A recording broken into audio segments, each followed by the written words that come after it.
What's going on, everybody? It's the Bull Show, aka Aidan, and welcome back to another video. Ladies and gentlemen, I've been given a suggestion in one of my recent videos and a comment on that video telling me a hypothetical situation of what it would be like if Zach LaVine did not re-sign for the Chicago Bulls. Now, at the end of the day, it's all hypotheticals, and I know many people might not be interested in that, but it's a creative scenario, and at this point towards the Chicago Bulls and what we're looking forward to, we still got a long way to go until preseason and training camp and everything like that. So we're at that point where maybe it's okay to be a little bit creative and dive into certain things that we know will never happen, because Zach LaVine is a Chicago Bull already, and he will be for 5 years at least, and kind of go into some new realms, what it could have been if things didn't go our way in that retrospect as well. So this is what this video is going to be about. Again, you guys can always feel free to let me know some of your suggestions in the comments below for video ideas and maybe for even more hypothetical situations in the future.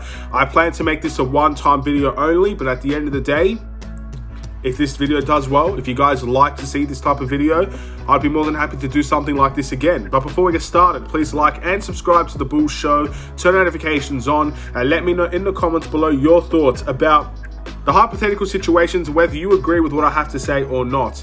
I do have two things in mind in this retrospect. So obviously the first thing we need to look for is Zach LaVine not re-signing with the Chicago Bulls. I'm going to assume that we don't do a sign and trade in this situation either, because that's not what was actually inclined in the comment. It's basically said Zach LaVine signed with another team. We had no say in the situation. It's unrestricted free agency. We get nothing in return. Zach left the team. What do we do from here? I have two different scenarios that I think the Bulls should really consider in this type of situation that I think would have been worth our while. A, we go for a little bit of a retooling of the team. So first things first, I think you still, in this instance, you keep the team relatively the same, and you try maybe to sign a couple of free agents here and there. Maybe a guy like Colin Sexton could have been someone we could have used in that retrospect. There are not many shooting guards out there that could do what Zach LaVine does. So almost in every single instance, in any free agent signing that you may actually obtain, it's probably not going to be as good, but at least Colin Sexton is a little bit younger. He's not necessarily a shooting guard per se, but he does have scoring ability that could help the Chicago Bulls team. He's coming off of an injury. That's the type of guy that I'd personally be looking at. You're not looking at a Bradley Beal, because Bradley Beal was going to stay with the Wizards 100% either way. You're not going to be looking at trades like Jaylen Brown or anything like that that are currently being talked about, because we probably won't have enough to really acquire those types of guys. You've got to go for a little bit of a downgrade. So I'm not sure of all the free agents that are actually there. Again, if you have any different free agents, let me know in the comments below. Maybe we just don't go for a shooting guard. Maybe we go for a power forward position. And there were a couple of guys that we could have went for in that avenue as well. But the team's going to be relatively the same, let's say. You acquire, obviously, a fill-in shooting guard. I would say you keep Kobe White in this instance as well.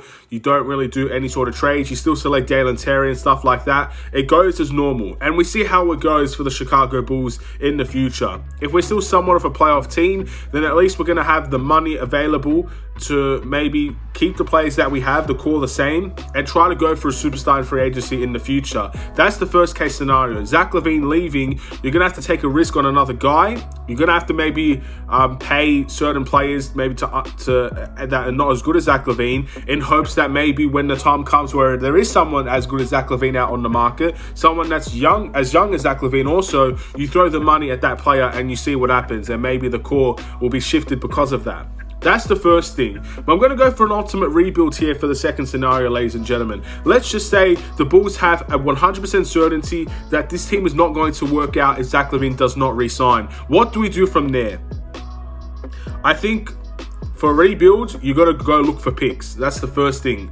And I think there are certain teams out there that would be willing to give the Chicago Bulls first round picks in order for us to go and pursue young talent. So I think the first thing we would need to do is trade Nikola Vucevic. And the reason why is because I think this is probably going to be the easiest thing to do if you're a Bulls team. Nikola Vucevic is on an expiring deal, and I'm sure there are many contending teams out there that would want a center of his caliber and would be willing to give up a first round pick, maybe even a second round pick in return as well for Nikola Vucevic's, services. And teams like the Lakers could definitely be in the conversation. Maybe even a team like the Clippers with their situation could definitely be a team that could help as well. Even if you go to the East, what about Boston? Teams like that, contending teams that know Vucevic's strengths and weaknesses and could use that type of player on their team to go and win something. That's going to be the easiest thing, in my opinion, to do. And that's something that I feel won't be an issue. Then you turn to DeMar DeRozan, because DeMar DeRozan, at the end of the day, he's lost his partner in crime in Zach LaVine. He's going to be in a situation where he probably knows he's not going to win a championship or come close to competing for one anytime soon. This team could still be a playoff team, but it might not be the team that is designed for him right now. You got to look to trade DeMar DeRozan. Where can you trade DeMar DeRozan? There are a lot of guys out there that would love DeMar DeRozan. You could look at LA once again. It was always rumored that he wanted to go to LA in the first place. Maybe DeMar has some sort of power and wanted to go and pursue a deal for the Lakers or the Clippers. That could be one way. I would personally look at the Sacramento Kings in this instance and try to see if we could work out a deal for the Sacramento Kings, because they're kind of on the verge. They've got Domantas Sabonis now. They still have De'Aaron Fox. They're a team that's on the verge of trying to really compete in the NBA playoffs. And I think a player like DeMar DeRozan will take them over the edge, and they'll actually be an NBA playoff team. I feel like they're the longest team that's yet to be in the NBA playoffs. I'm not sure if they even have been in the NBA playoffs before for a long, long time. So DeMar DeRozan will help them achieve that goal of finally being in the NBA playoffs and competing at some of the highest levels in the Western Conference. In return, we get maybe a young player. Obviously, they don't have Halliburton anymore, which would suck. Maybe we go to the Pacers to see if we can get the same deal. But you can at least get multiple first-round picks, in my opinion, for that. Maybe 2 first-round picks for DeMar DeRozan and a young player in return, or a role player in return that could help the Chicago Bulls team. And I think you kind of go young here. Lonzo Ball's a different discussion. I think Lonzo Ball is 24 years old now.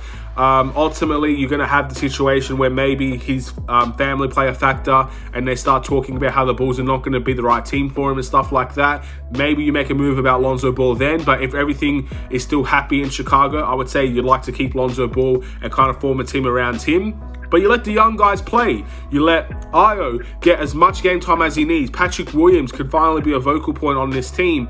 And you got guys like Kobe White that can still be a really good shooting guard in this league as well. And those are very important things. You let the young guys play and you go for a rebuild. Because I think a lot of people have a lot of faith in these young guys. And we'll be able to afford and keep all of them as well, and let them develop together. Let them be very similar to what the Warriors were. The Warriors team grew up together, and that's how they ended up reaching the foundations that they have. I'm not saying this is going to be the same thing, but at least from then you have a foundation already to build on. It's not like you have all old players and now you're going younger. You've got foundational players here that are still young, ready to grow, ready to improve. They've been on this team for multiple years as well. So you've got a little bit of a head start there. And then you go and see how far that team takes you. If this team takes us to the first round pick, then obviously you got a guy in 2023 named Victor Wembanyama. Hopefully I said his name right. A French player that's going to be, for many people, a generational talent that we could definitely pursue if this team ends up getting to the first overall pick. But even if you don't, you still keep on acquiring picks, you keep on acquiring talent, and you go after certain other players in which the picks that you get. Maybe you can trade your picks to get higher up in the draft as well, and you go from there. And I think that's another direction that we would have went down. And I think that's the direction I would have preferred.